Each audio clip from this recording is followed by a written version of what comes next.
बिस्मिल्लाहिर्रहमानिर्रहीम। अस्सलाम वालेकुम नाज़रीन, आप यूट्यूब चैनल देख रहे हैं। मैं इमरान ख़ान हूँ। दुनिया भर का मीडिया पाकिस्तान में होने वाले जो इंतखाबात हैं उनके हवाले से सवालात उठा रहा है। मीडिया में बहुत कुछ छप रहा है। मैं इसके ऊपर एक अलग से वीलॉग करूँगा, लेकिन इंतखाबात होने से पहले ही मुतनाज़ हो चुके हैं। उसकी कुछ बड़ी बड़ी वजूहात हैं। अभी भी पाकिस्तान तहरीक इंसाफ के जो हमायत याफ्ता उम्मीदवार हैं उनकी एक बड़ी तादाद जो है वो इलेक्शन में कंपेन नहीं कर पा रही। बहुत सारे जो हैं वो अरेस्ट भी हुए हैं। ताज़ा गिरफ़्तारियों की तफसीलात मैं आपको बता देता हूँ। कुछ बंदे जो अभी गिरफ़्तार हुए हैं उनमें खालिद निसार डोगर, ये विहाड़ी से उम्मीदवार हैं पाकिस्तान तहरीक इंसाफ के। चौधरी अरशद मंडा शेखुपुरा से उम्मीदवार हैं पाकिस्तान तहरीक इंसाफ के हमायत याफ्ता। कर्नल आबिद महमूद खग्गा ये खानेवाल से उम्मीदवार हैं, और चौधरी यूसुफ ये वज़ीराबाद से उम्मीदवार हैं। इनके अलावा दीगर लोग भी हैं। और इफ़त साहिबा जो जहांगीर तरीन साहब के मुकाबले के अंदर एक उम्मीदवार थी पाकिस्तान तहरीक इंसाफ की, वो रात गए, पता चला कि वापस आ गई हैं गुज़िश्ता रात, लेकिन उनके साथ रब्ता नहीं हो पा रहा। यानी उन्होंने कोई अनाउंसमेंट तो नहीं की, लेकिन जो दिखाई दे रहा है वो ऐसे ही है कि शायद अब वो भी इलेक्शन में हिस्सा ना लें और पाकिस्तान तहरीक इंसाफ इसके ऊपर गौर करिए। बाद में आपको बताता हूँ, लेकिन कुछ और ख़बरें आपके साथ शेयर कर लूँ। ये पाकिस्तान में पहली बार हो रहा है कि पाकिस्तान का एक साबिक़ वज़ीर-ए-आज़म इस वक्त जेल में, और रोज़ाना के हिसाब से उसको तकरीबन सज़ा सुनाई जा रही है। और जितने मुकदमे उसके ऊपर बने इतने इससे पहले किसी के ऊपर बने भी नहीं हैं। जिन हालात का उसको सामना है, इससे पहले किसी भी पाकिस्तान के सियासी लीडर को इस किस्म के हालात का सामना गुज़िश्ता 50 साल में तो कम से कम नहीं करना पड़ा। और रोज़ाना एक नई सज़ा उसको सुनाई जाती है, एक नया केस बनाया जाता है, एक नया मुद्दा खोला जाता है। बज़ाहिर उसका नाम लेने पर पाकिस्तान के मीडिया में पाबंदी है। आप तस्वीरें नहीं दिखा सकते, आप नाम नहीं ले सकते, लेकिन इसके बावजूद उस शख्स के बगैर कोई भी टीवी का एक प्रोग्राम या एक ख़बरनामा कंप्लीट नहीं होता। वो आदमी इतनी बड़ी सियासी हकीकत बन गया है कि आप उसका नाम नहीं ले सकते, उसका चेहरा नहीं दिखा सकते, और सियासत के अंदर उसका जो कद है वो इतना बड़ा है कि उसके बगैर आपका एक बुलेटिन भी मुकम्मल नहीं होता। तो मीडिया के लिए भी एक अजीबोगरीब मश्क करने का दौर था कि नाम लिए बगैर और चेहरा दिखाए बगैर कैसे एक शख्सियत जो है उसके बारे में रिपोर्ट करना है, क्योंकि इसके बगैर मीडिया का भी मंजन नहीं बिकता, वो बेचारे काम ही नहीं कर सकते। अब पाकिस्तान में ये जो इंतखाबात हैं ये अपने होने से पहले ही मुतनाज़ हो गए हैं ऑलमोस्ट। बहुत सारे इंटरनेशनल सहाफ़ी पाकिस्तान पहुंच चुके हैं, और वो जो चीज़ें रिपोर्ट कर रहे हैं वो हैरान कुन हद तक जो है वो अजीब हैं। यानी पाकिस्तान के बारे में ऐसी चीज़ें पहले मीडिया ने रिपोर्ट नहीं की। कुछ रिपोर्टें मेरे पास मौजूद हैं, इनके ऊपर एक अलग कर लेंगे पूरा वीलॉग, और डॉक्यूमेंट्रीज भी चल रही हैं, उनके बारे में मैं आपको बताऊँगा। लेकिन ये जो मुतनाज़ इलेक्शन होने जा रहे हैं, इनमें 2 सीटों के ऊपर मैं आपको एक चीज़ बता देता हूँ। एक तो सबसे पहले जो मरीम नवाज़ को एक ख्वाब है सबसे बड़े पंजाब के सूबे का वज़ीर आला बनने का, शरीफ ख़ानदान के लिए जो एक्चुअली उनके टारगेट्स हैं वो ये है कि मरीम नवाज़ पाकिस्तान के सबसे बड़े सूबे पंजाब की वज़ीर आला बन जाए। उनका पहला टारगेट तो ये है। दूसरा, नवाज़ शरीफ और शहबाज शरीफ दोनों वज़ीर आज़म पाकिस्तान बनने के ख्वाब देख रहे हैं। लेकिन एक अजीबोगरीब चीज़ जो महसूस कर रहे हैं लोग कि दोनों भाई वज़ीर आज़म बनना चाहते हैं, और दोनों अपनी अपनी अलग अलग कोशिश कर रहे हैं।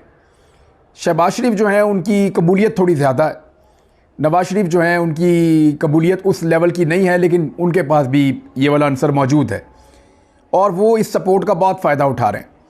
अपने मुखालिफिन को कुचल रहे हैं, उनको दबा रहे हैं, उनके दफातर बंद करवा रहे हैं। आप बड़े बड़े शहरों में घूम कर देख लें तो उनके सियासी मुखालिफिन को बैनर और पोस्टर लगाने तक की इजाज़त नहीं है। कोई अपने घर के अंदर भी मीटिंग नहीं कर सकता सियासी किस्म की। थोड़े दिन पहले एक साहब हैं, इनका ताल्लुक़ है मंडी बहाउद्दीन से, अफजाल साहब हैं।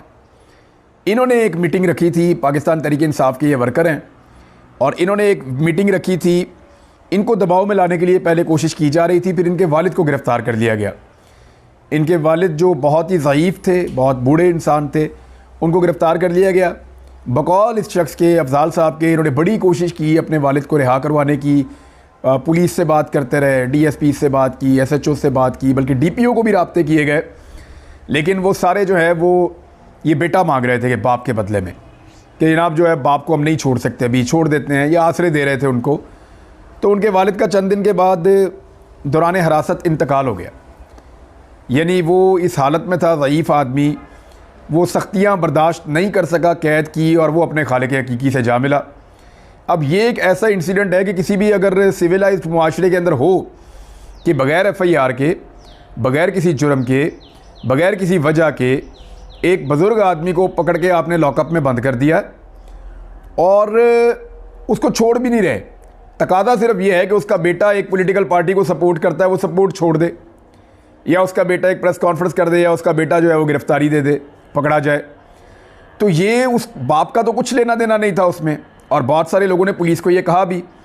लेकिन जब उनकी डेथ हो गई पुलिस स्टेशन के अंदर तो फिर लोग पहुंचे वहाँ पे बहुत बड़ी तादाद में। मैंने पुलिस के चेहरे के ऊपर कुछ वीडियोस में दो तरह के रद्द-ए-अमल देखे। एक तो ढिठाई देखी कि वो अक्कड़ के ढीठों की तरह खड़े हुए थे, वहाँ पे भी कह रहे थे कि आप बदतमीज़ी से बात ना करें। उन लोगों को जिनका एक बुज़ुर्ग मार दिया गया हिरासत में, और जो उसके साथ सलूक हुआ वो भी आपके सामने है कि इतने बूढ़े आदमी को उठा के लॉकअप में बंद कर दिया, और जब उसका इंतकाल हो गया तो फिर वहाँ पे ढीठों की तरह खड़े हुए अकड़ रहे हैं वहाँ पे भी कि तमीज़ से बात करो हमारे साथ, बड़े साहब आए हुए हैं, उनकी तबीयत पे गरा ना गुजरे।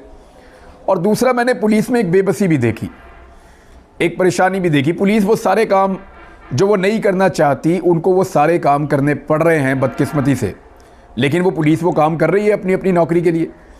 पुलिस वो काम कर रही है अपनी कमज़ोरी की वजह से, और उसकी वजह से सारा का सारा मलबा पुलिस पर आएगा। पब्लिक और पुलिस के दरमियान में जो ताल्लुक़ है वो कमज़ोर हो जाता है। आईजी पंजाब को ये सोचना पड़ेगा, लेकिन आईजी पंजाब क्या सोचेगा?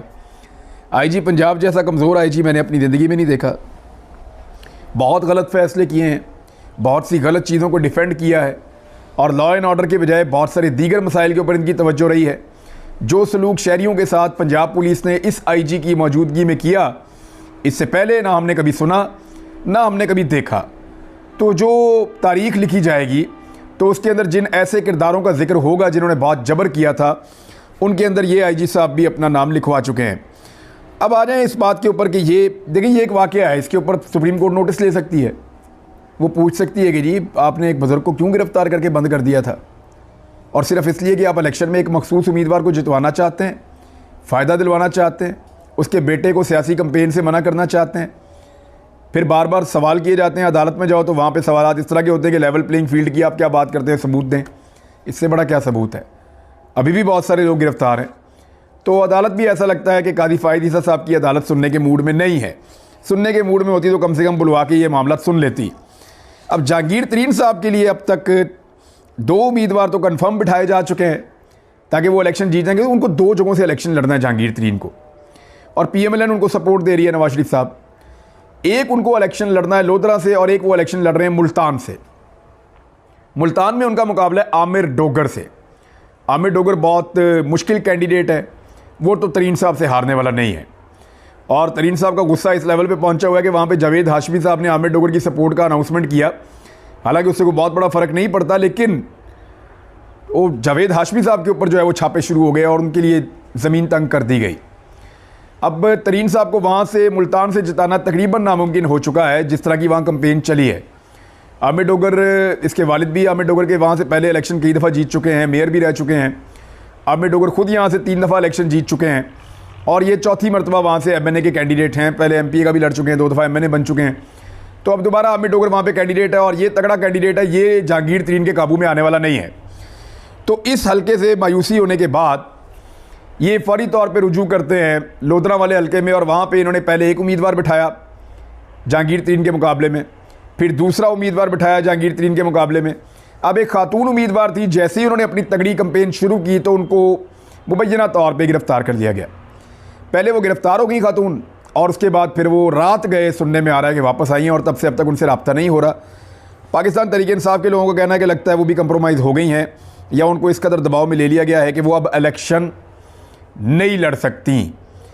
तो इसके ऊपर पाकिस्तान तहरीक इंसाफ एक नई स्ट्रेटजी बना रही है, लेकिन अभी वो उसको अनाउंस नहीं करेंगे। वो उसको अनाउंस तब करेंगे जब बहुत देर हो गई होगी। यानी जहांगीर तरीन साहब के मुकाबले में जो भी उम्मीदवार आता है लोधरा से, उसको गिरफ़्तार कर लिया जाता है, वो बेचारा कहीं चला जाता है, वापस आता है, आगे कहता है जी मैं तो लड़ नहीं रहा इलेक्शन, वो दस्तबरदार हो जाता है। तो जहांगीर तरीन को अकेले रेस में दौड़ाने की कोशिश की जा रही है कि किसी तरह ये बंदा मेंबर कौमी असम्बली बन जाए, जहांगीर तरीन। और बना कौन रहा है? मुझे अच्छी तरह याद है कि दुनिया TV में मेरा एक फड्डा ये भी हो गया था कि सलमान शहबाज एक दिन अचानक बड़ी फरमाइश करके बीपर के ऊपर आ गए। यानी मैं प्रोग्राम कर रहा था, सलमान शहबाज साहब जो है उन्होंने कहा जी मैंने आना है, और फरमाइश करके मेरे प्रोग्राम के अंदर आ गए लाइव। तो उन्होंने जहांगीर तरीन को चीनी चोर कहना शुरू कर दिया, और पंजाब का सबसे बड़ा डाकू कहना शुरू कर दिया, और अलीम खान को उन्होंने पंजाब का सबसे बड़ा कब्ज़ा ग्रुप कहना शुरू कर दिया। तो मैंने उस दिन सलमान शहबाज से कहा था कि अगर ये दोनों कब्ज़ा ग्रुप और डकैत और बहुत बड़े लूट मार करने वाले लोग हैं, लुटेरे हैं, तो आपके वालिद वज़ीर आला पंजाब हैं और आपके ताया वज़ीर आज़म पाकिस्तान है, आप इन्हें पकड़ क्यों नहीं लेते? तो उसका जवाब उन्होंने अब दिया जाके, बजाय इन दोनों को पकड़ने के इन दोनों को अपनी पार्टी में शामिल कर दिया और इन दोनों के साथ इंतखाबी इत्तेहाद करके इनके साथ मिलकर इलेक्शन भी लड़ रहे हैं। यानी इमरान खान के खिलाफ जो पूरा का पूरा बयानिया होता था PMLN का, वो यही होता था कि जहांगीर तरीन और अलीम खान बहुत बुरे हैं। इमरान खान तो चलें ईमानदार है, ये वो कहते थे, अपने मुंह से कहते थे कि चलें इमरान खान तो ईमानदार है, लेकिन जहांगीर तरीन और अलीम खान ये दोनों ईमानदार नहीं हैं। ये बार बार PMLN ताने दिया करती थी, पीपल्स पार्टी ताने दिया करती थी। पीपल्स पार्टी ने तो अपनी इज्जत बचा ली है, लेकिन PMLN ने उन्हीं के साथ इत्तेहाद कर लिया है। आज मैं कुछ बैनर पोस्टर देख रहा था, अलीम खान और नवाज शरीफ की तस्वीरें एक साथ लगी हुई थी, यानी जिसको कब्ज़ा ग्रुप कहते थे उसके साथ ही फ़ोटोज़ लगी हुई हैं। फिर मैं कुछ और बैनर देख रहा था, वहाँ पे ओन चौधरी के साथ नवाज शरीफ की तस्वीरें लगी हुई थी, ये बड़ा मज़ेदार मंजर था।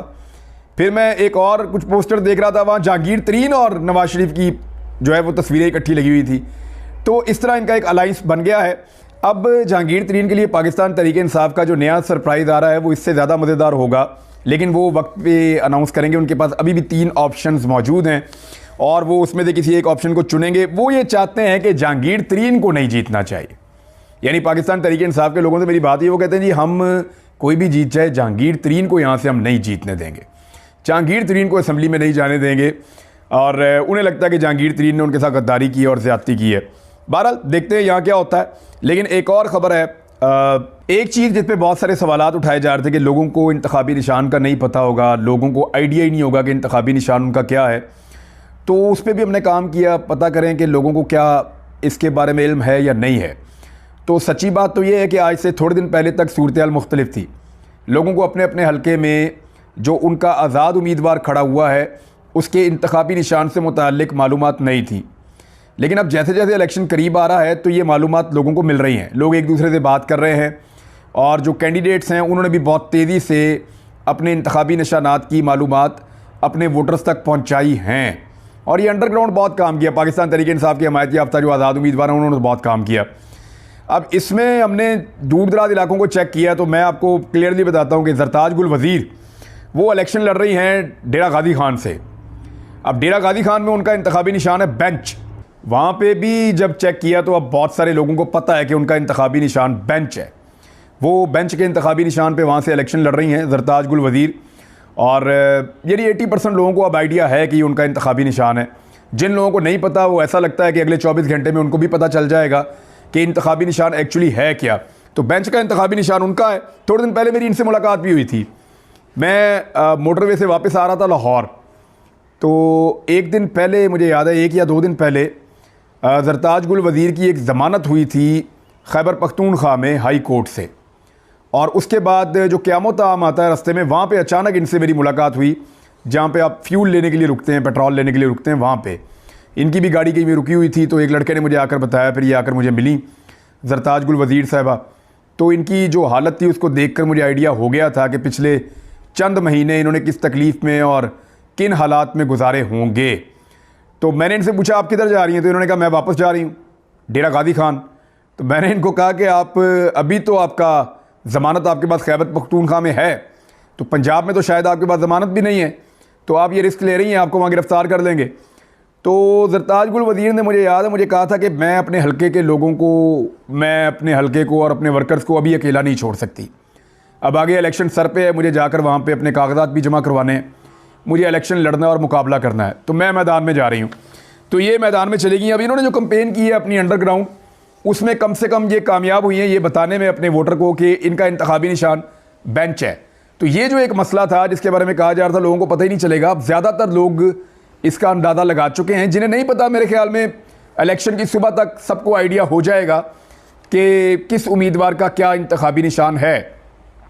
कुछ चीज़ें और हैं वो मैं आपके साथ शेयर करूँगा, आरओज़ का रोल क्या होगा इन इंतखाबात के अंदर, और कुछ नई चीज़ें जो है वो सेटलमेंट हो रही है पॉलिटिकल पार्टीज़ के बीच में, वो क्या हो रही है। बड़ी दिलचस्प किस्म की इन्फॉर्मेशन आपके साथ शेयर करूँगा अगले वीडियो में। अब तक के लिए इतना अपना ख्याल रखिएगा, अपने इस चैनल का भी। अल्लाह हाफ़िज़।